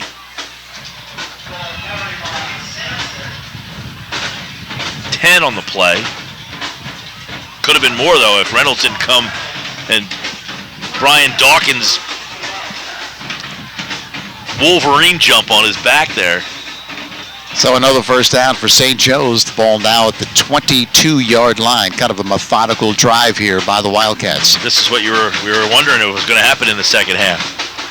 First and 10. St. Joe sends Peace in motion. Handoff to Sampson. He is met immediately there. Welcome to the arms. Right in the middle of that defense. Grant Nolte. 6'3", 255-pound junior. Big kid. Yeah, also kicks off for the Vikings. It's interesting how on some plays Atlantic City plays that play up the middle so well, and then next play they'll pick up 10, 15 yards with St. Joe's. But that's what makes them so good. They just keep coming at you. Second and 9 for St. Joe. Giagunta hands off to Peace off the left tackle. And he picks up a couple on the play. Gain of about 4. And it'll be third down. Sorry, they're going to mark it at the 17-yard line. And Peace comes up hobbling out of the pile. You just figure that if, St. Joe was to lose a guy, Peace or Dilly, that they got another guy somewhere just hanging out waiting for his turn, he'd probably do the same thing. No question, because it's a system type of offense that they run. So they just have interchangeable parts, and they just keep bringing them off the bench if they need to. Third and 6, ball at the 17. Giagunta turns and hands to Sampson. No, he's going to keep it himself. He spins to the far side. He's running, delivers a blow, and gets out of bounds. He's going to get a first down and some. So a very good ball fake there by Giagunta. Williams makes a stop for Atlantic City, but yeah, he can run the football. I mean, he's just not just somebody who hands the football off. Obviously, he's their punt returner, Mike, so he has some running ability, and he showed it there. So that's going to give him first and goal now inside the 10 for St. Joe. Touchdown here would be tough for the Vikings, although we've seen them come back 17 points in the fourth quarter against EHT. They hand the ball up to Sampson, and down he goes immediately. Nice play right in the middle of the line there. Robbie Glanville, who was active in the first quarter. Nice play there by Glanville. Sampson has had a busy evening and has done very well. Of course, not only is it going to make it tough on the Vikings, but if they score, again, 2 scores. Yeah, that night in in Egg Harbor Township, they scored 17 fourth quarter points. That's a rarity at the high school level with the way the clock works and the time and the lack of throwing the ball. Sometimes you're going to really have to get aerial. Giagunta under center.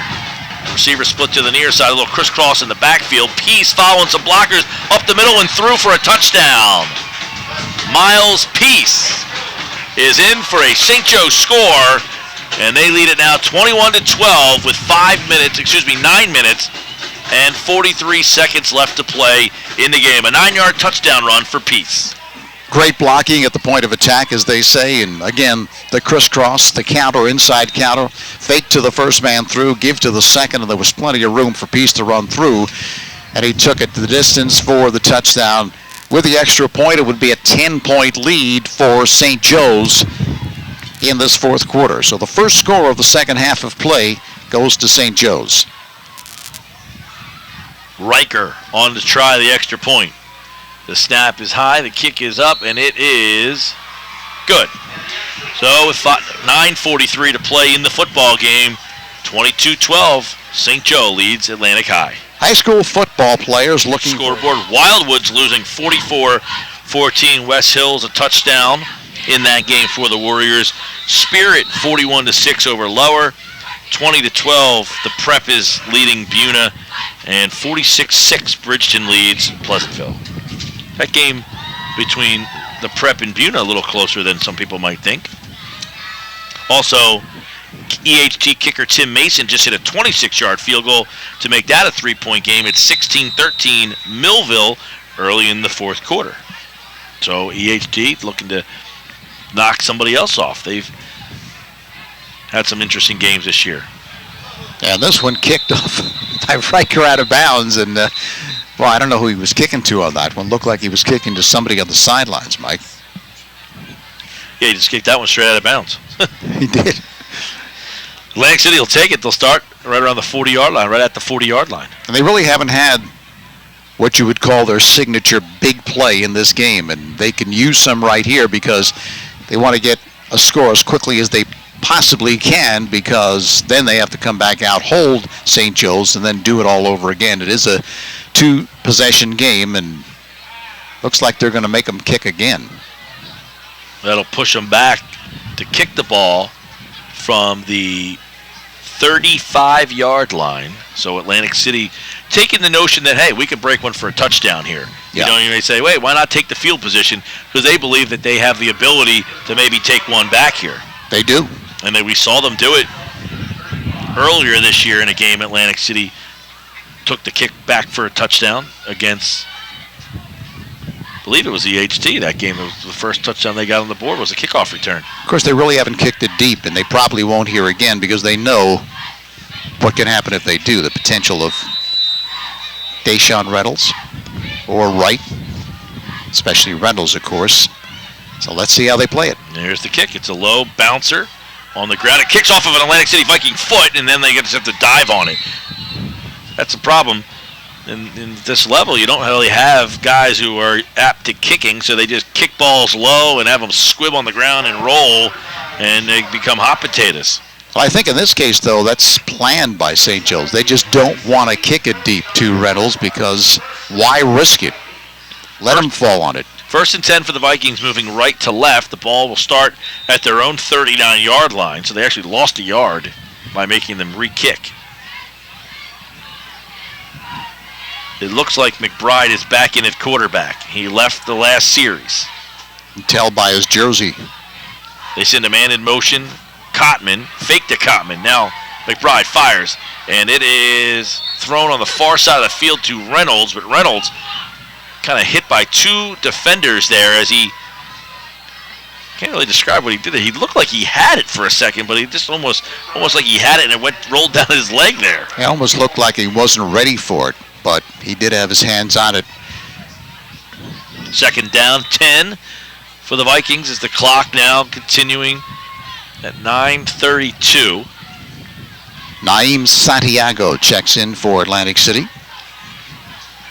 Graves to the near side of the field now. McBride in shotgun. He's got a running back to his left. McBride to throw. Sidesteps a man. Now he gets out of the pocket, jets out of a tackle, gets out of another tackle. Now he's gang tackled. But he does pick up positive yardage, about 6 on the play. McBride is a tough hombre to bring down. He just keeps pulling free from those tackles, Mike, and able to make something out of nothing. I mean, he keeps getting rushed, but they just can't throw him for a loss because he's able to break the line of scrimmage, break tackles, and make something happen. So it'll be 3rd down and 4 from the 45-yard line for the Vikings. 6:56. 8:56, I should say. McBride in shotgun, trips to the near side. Rolls to the far side, I should say, trips to the far side, and he rolls that way. Now he outruns the coverage. 1st down yardage and more, gets out of bounds at around the 45-yard line. So McBride, he rolled with the trips and used the space on that far side of the field to get 1st down yardage and then out of bounds. It almost looked like he was running the wrong way, running into trouble, but once he made the turn, Mike, you could just see he had probably 10 yards before anyone from St. Joe's was going to show up, and he picked up the 1st down. You can see immediately the difference when McBride's in there, just a totally different look for the offense. 8:38, Atlantic City down 2 scores here. They're down 10, so they're going to have to get a quick score here. McBride in shotgun. 4 wides, double slot formation. Reynolds in motion. McBride steps up, fires down the field. He's got a man, and now he's a short. Oh, there's some contact. Tyreek Wright, the intended receiver. The ball was short, and Wright tried to come back for it, and him and the defender collided. You could see the defender with his hand on his hips, Giagunta, saying, what am I supposed to do? I just happened to be here. The guy underthrew it, and you're calling me for a penalty. It's almost as if it was somewhat contact by Giagunta, but also the intended receiver was that Wright also put on a good show because he kind of flung his arm out to the side as if, hey, he's holding me, and they're called it against the defender. On the Atlantic City Electric scoreboard, by the way, it was 16-0. Millville was up in that game over EHT. It's now 20-16 with 7:47 left. Matt Clayton has scored a 2-yard touchdown, so the Silver Eagles lead it after being down 16-0. Here it's 22-12. Atlantic City with the ball. They trail by 10. McBride with trips to the near side. On 1st and 10. Ball at the 29. He fires it into the flat, and it's complete to Wright. Wright makes a move and gets out of bounds short of the 20-yard line. So Tyreek Wright with the reception, and he's going to be about a yard shy of the 1st down. 2nd and 1. Ball at the 21-yard line. 8:21 left to play in the football game. Peace knocked him out of bounds. McBride breaks his huddle with double slot formation. Reynolds to the far side. Graves to the near side, right in the near slot. Back to throw. Pressure from the backside. He sidesteps it. Now he's going to throw. He's got a man. It is complete. Complete down to the 4. And Wright with the catch. He had to go down and get it, but he did catch it. And he's going to be down at the 4-yard line for Atlantic City. So 1st and goal on the reception with 8:10 to play. So if they get in here, they have time. They do, and he could have run for a big amount of yardage as well, Mike. He decided to throw the football. It was a good decision. Of course, great catch there as well, getting the hands under the football. And, of course, there's no instant replay here. 1st and goal. Trips to the far side. Graves to the near side. McBride in shotgun. Looking, fires over the middle. He's got a man, and it's incomplete over the outstretched arms. And Deshaun Reynolds having a tough night. He just knows, man, what do I got to do to get one tonight? Still a little high, but he could have, he felt, hauled it in, but that'll bring up a 2nd down and goal for the Vikings. So 2nd and goal. Ball at the 4. 7:48 to play. They trail by 10, so if they get in here, they got time to get some stops. They do have timeouts left. By the way, if you're listening, you can watch this game, the live video. It's online at 973ESPN.com. Live video provided by Matt Ulmer from Ulmer's Appliance Store in Ocean City with the live view of tonight's matchup. You can see it in the viewer right now. 2nd and 4. Ball at the 4-yard line. And Atlantic City has to call. That's a costly time to call timeout. They're right here, and they'll take their chances on what happens next. First things first. By the way, if you're looking for the baseball game, that's over on 1450 AM And that score is 0-0 in the bottom of the third. The Cardinals looking to go to the World Series back-to-back years here. I was just hearing some sports talk this afternoon. They were talking about who would have ever thought you lose La Russa, one of the great managers of all time. You lose Pujols, and you're possibly back to the World Series. Pretty amazing. 2nd and 4. McBride takes it. He's going to keep it himself. He tucks it. He runs, and he's going to go flying up over.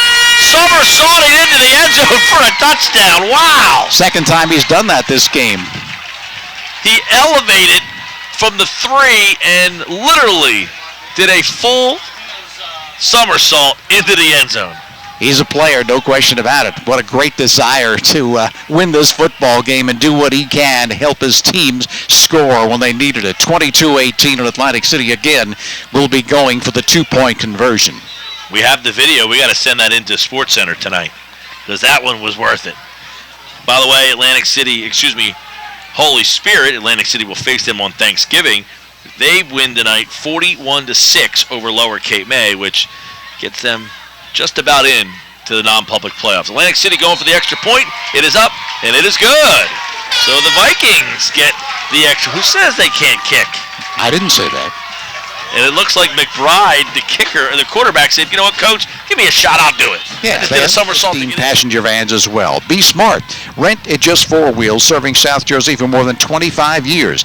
And Absecon, Wildwood, Mays Landing, Ocean City, Berlin, Lakewood, and even Brooklyn, New York. Open from 8:30 a.m. till 7 p.m. daily. Phone just 4 wheels, 645-8077 or 522-0049. Nolte will kick off for Atlantic City. With 7:42 left, I'd say he probably would kick it deep here, but I don't know that that's in the repertoire. Nolte just straight on, kicks it, low liner to Peace. Catches at the 20, 25-30. Bounces to the outside. And then he's taken down about the 40-yard line. So a good return by St. Joe's. Richard Harris made the stop.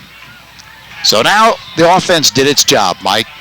Something the defense has not been able to do much on a consistent basis this evening, and that is stop this St. Joe's offense. They've been able to stop them at times, made some big plays, but consistently St. Joe's has moved the football. 1st and 10 for St. Joe. I believe Atlantic City has 2 timeouts left. Keep that in mind. They took a timeout on that last drive. Giagunta under center. Peace in motion. Hands off. No, he's going to keep it himself to the far side of the field. This play has worked a bunch tonight, but not this time. Atlantic City is there, and Whittett's one of the guys that's in on that stop, along with Tyshik Wright for Atlantic City. And again, Atlantic City prides itself on having a whole bunch of team speed, and they need to employ that speed right here and kind of shut down that play by Giagunta.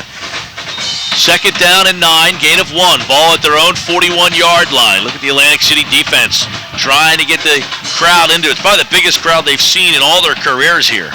This is the biggest crowd I've seen. I mean, a full bunch of people in front of the bleachers. That's one of the things here in Atlantic City. The bleachers are so far from the field. Handoff up the middle, and Atlantic City's there. Nolte makes the stop. Small gain, if any, on the play for Sampson. Yeah, Sampson's had a whole bunch of success running it between the tackles, but Atlantic City now on back-to-back plays has been able to shut down the offense of the Wildcats, and now with a 3rd down and 8, this is the play. This is what the Vikings have done. They've been able to come back into games late. They did it in the AHT. By the way, speaking of coming back, Ocean City 20-14. They lead Vineland. They're looking for their first win of the season on the Atlantic City Electric scoreboard. Giagunta, play action pass, back to throw. He steps, he fires, he's got a man over the middle, and it is batted down. Batted down on the play. Ahmed Williams batted it down for Atlantic City. So the Vikings hold, and they will get the ball back on a punt here if St. Joe's punts. 6:10 to play in the football game. Give the defense a lot of credit. That's a great play by Ahmed Williams, a junior. Well, St. Joe's has gone for it a lot on 4th down, but I don't think with a 4th and 8 from their own 43 with a game on the line, they're going to go for it, and they won't. Deshaun Reynolds back deep. Ricardo Kiradongo, the punter. And Kiradongo gets one high. Reynolds has to fair catch it, and it takes him down to the ground back at the looks like 15-yard line, Deshaun Reynolds. So with 6:02 left to play, see right now, 22-19 is our score. 6:02 left to play in the game, and Atlantic City will have the ball moving right to left on your radio dial. Richard Harris has checked in the game for Atlantic City. And now they're going to mark the football off against Atlantic City. Did not see what the I didn't even call. see a flag No. thrown. I never saw a flag on the ground. So Atlantic City is going to be backed up now to the 10-yard line. So a 5-yard penalty on the play.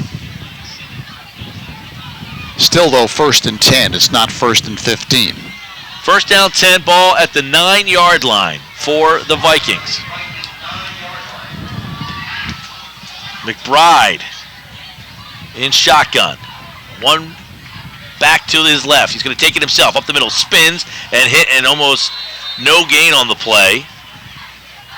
Give him a couple. It's going to be advanced to the 10.5-yard line, so an advance of 1.5 yards. Just want to give himself a little bit more room to operate. Zach McGuckin in there makes the stop. So they pick up about 1 yard. 2nd down and 9 now. Ball at the 11. As McBride sends 2 to the near side and 2 to the far side. Spread formation here, double slot. McBride sends a man in motion. Tyreek Wright. Back to throw. Steps up. Now he's pressured. He gets out. He's going to throw. He's got a man, and it is intercepted. Intercepted. What a play. On the far side of the field, we'll try to get a number on who got his hands. He made a diving catch on that. I think it was Sampson. Sampson jumps, leaves his feet, and makes an unbelievable catch on the play.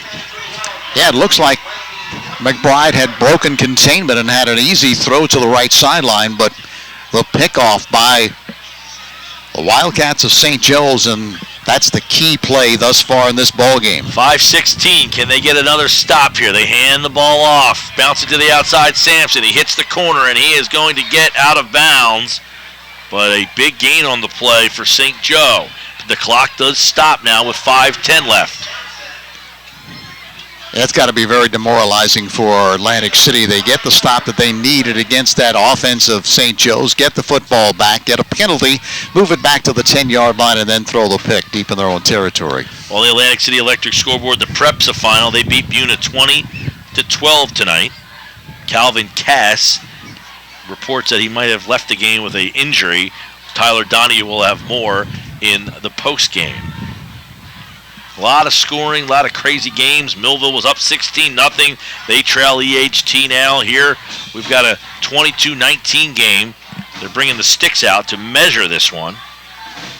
And Tyler's sitting by waiting for the post-game show tonight. He's got Damon Mitchell, the quarterback of Cedar Creek, will play tomorrow against Middle Township. You can watch that game live on our website, 973ESPN.com. So he's going to be short. It'll be 2nd down and 1 for St. Joe's. The ball is at the 15-yard line. It's almost as if Atlantic City would like St. Joe's to do whatever they're going to do quickly so that they could get the football back because time is really against them. Problem is they're down 3 right now. Yeah. A score here, a touchdown here, makes it a 2-score game again. Atlantic City, keep in mind, has missed 2 two-point conversions. How big are they right now? They trail by 3. Giagunta under center. Gives to Sampson. Sampson is met and brought down off left tackle there. Nice play by Atlantic City. They're just content to run the football, pick up first downs, move the chains. Of course, the clock stopped momentarily while they reset the chains, now put back in motion. Yeah, on the first down carry, they only needed 1. They might have got 1.5 yards. EHT beats Millville, or is leading Millville 27-23 on the Atlantic City Electric scoreboard. Here it's 22-19, 4:47 to play. 1st and 10, ball at the 11 for St. Joe. Handoff. Pease to the far side of the field. And he picks up about 4. Clock. Making it now second down. Yeah, the clock just moving along with 4:28 remaining. Now here's a spot for Atlantic City where you might just have to start sending the house. Challenge St. Joe to throw the football against you. Try to get a fumble of some sort here. They do have those 2 timeouts left. We'll see when they utilize them. 4 minutes and count, 4:07 and counting. 2nd and 7, ball at the 8. Off tackle, Sampson forward, and he goes bursting through. Just short of a first down, it looks like. Very close. Keep in mind, St. Joe can get a first down at this point still. That's right. They're at the 2-yard line, can get a first down and still not score, and they probably would like to do that, Mike. Not get a first down and just run 3 more plays off and leave Atlantic City with very little. If they score here and it's under 2 minutes, pretty much an impossible task for Atlantic City. 3rd and 1. Ball at the 3. 3:19 and counting. A first down here would make it tough. And they hand it off the right side. And boy, Atlantic City pushed it back. I don't think he got the first down. No. Robbie Glanville in there. Great penetration by the Vikings, and that's what you really need to do. You've got to get penetration, because if you do, there's an opportunity to throw them for a loss. If they push you off the ball, St. Joe's that is. So this is 4th down here now, Tony. Yep. So no gain on that play makes it 4th down and 1. So Atlantic City, if they can get a stop here, they would get the ball back. There's 2:47 left and counting. So Atlantic City elects to save its timeout and basically put the game on this play potentially here. 4th and 1. Ball at the 3. Giagunta under center. He's going to hand it to Peace. Peace is going to slide up, and it looks like he gets the first down. He gets a touchdown. And Peace is into the end zone for a touchdown.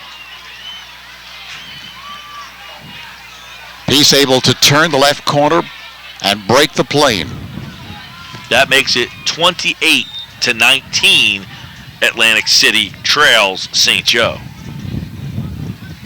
Ocean City is a winner tonight. Congratulations to them. They get their first win of the year by beating Vineland. And Riker is on to try the extra point for St. Joe with 2:27 left to play. Peace scores the touchdown. He also had the pick, and that kick is blocked. Keeps it at a 9-point game. Still 2 scores, though, for the Vikings. No help on the block. 1 point too many. So 28-19, 2:27 remaining in this football game. St. Joe's back for the Vikings is Kadir Bryant. Well, if he would have got through that tackle, we would have had mayhem happening here. Well, now you see why they don't want to kick it deep, because that's exactly what they're afraid of. So with 2:21 left, we'll see what Atlantic City has in store offensively. McBride sends trips to the near side.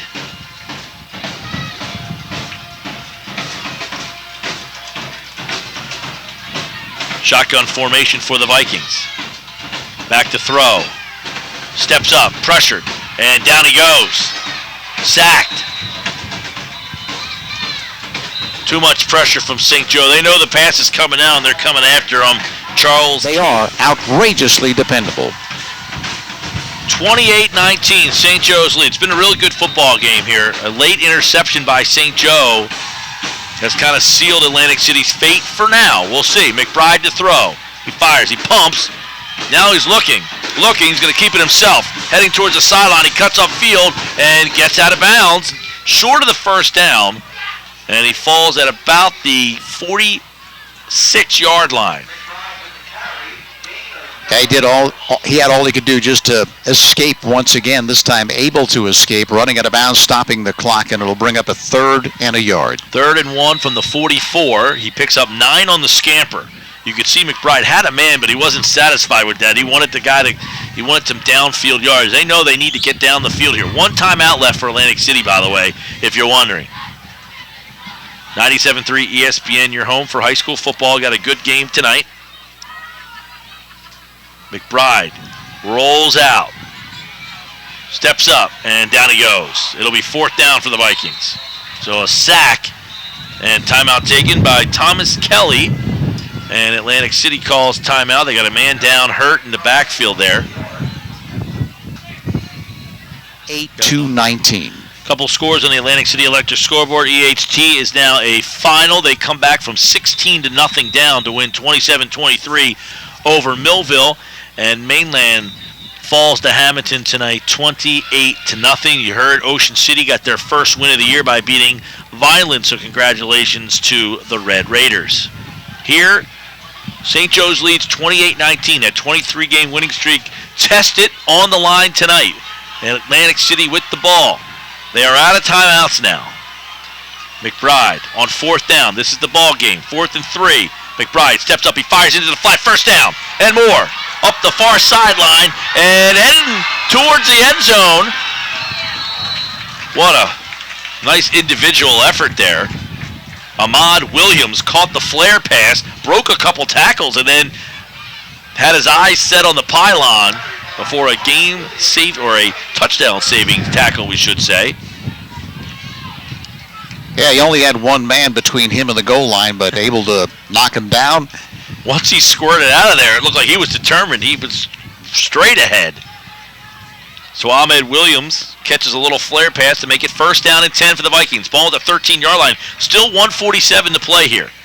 A touchdown and then a onside kick would keep Atlantic City alive. McBride to throw. He rolls. He fires. He's got a receiver, and it is almost intercepted. Pullybank, the defender, trying to hit Tashik Wright in the front corner of the end zone. And Tashik Wright almost caught it off the deflection, but if he caught it, he would have been out of bounds. But good defensive play. Stops the clock. 1:41 now remaining in the football game. Atlantic City. 2nd down and 10 now. 4 wides. McBride trying to get the ball into the end zone here. 1:41, so the clock is stopped on the incomplete pass. McBride throws over the middle, and it's almost intercepted. Broken up. It looks like Sampson got a hand in there. Intended for Cotman, it appeared, around the 2-yard line, so that'll bring up 3rd now for Atlantic City. 3rd down and 10. Ball at the 13-yard line. They've used that play, the slant pattern, a couple times tonight, and it's worked. By the way, over on 1450 AM, the Cardinals are trailing the Giants 4-0 in the 4th inning. If you're listening for baseball, that game will pick up in progress at 10 o'clock tonight on 97.3. McBride on 3rd down. Thrown over the middle. It's low. Throw it into traffic, but a little low, so it's going to be 4th down for Atlantic City. This will be their last-ditch effort. So 4th down and 10. They can get a 1st down, but time is against them now with 1:34 left. Yeah, Atlantic City really has to do something right here. Have to get into the end zone, and as you said, Mike, the onside kick to follow, if they were able to do it. McBride has Williams in the backfield, Graves to the far side, right in the far slot. Back to throw on 4th down. Flushed out of the pocket. He's going to keep it himself. Oh, now he's going to elect to throw, and he catches it complete. And it's complete for a 1st down, so Atlantic City keeps their hopes alive. Throw to Damon Cotman. Yeah. He could have kept that and run himself, but he took a chance and threw it. 1st down Atlantic City, so the clock stops. The ball's on the 1-yard line, so if they can get in here, got to go quickly, though, because that clock will start as soon as it's placed. It's now underway. And they have McBride under center, and he's just going to spike it and kill the clock. So instead of running a play there, they just spike it. They have 3 opportunities to get in the end zone here, but 1:18 left to go in the game. They don't want to take 3 chances to get in the end zone. They want to do it right now so they can at least have some time remaining if they were fortunate enough to recover the onside kick. McBride breaks the huddle now. Tight formation for the Vikings. Hurd the single setback. And they give it to Hurd, and he is in for a touchdown. Atlantic City making it interesting. They cut the lead to 3 with an extra point pending here. It doesn't really matter whether they go for 1 or 2 at this stage of the game. There is a player down for the Vikings. The 2-point conversion would make it a 1-point game, and a 1-point conversion would make it just a 2-point game. So really, Atlantic City doesn't have to fickle over what to do here. No, they don't really know. You don't really think about Atlantic City kicking a field goal, Mike, but McBride looked pretty good doing. Well, regardless if they get the 2-point conversion. Right. I'm still saying if they do kick the field goal, However, they could win the game. Go back to the first quarter where they scored, and he is kicking again. Can hardly even see his number. His jersey is so full of mud. Over at 97.3ESPN.com, the live video of this game, if you want to check out the final 1:15 from wherever you're listening, whether it online at 97.3ESPN.com, on your phone at Radio Pup. Here's the snap, the hold, the kick. It's up, it's blocked. So Atlantic City gets their kick blocked, which will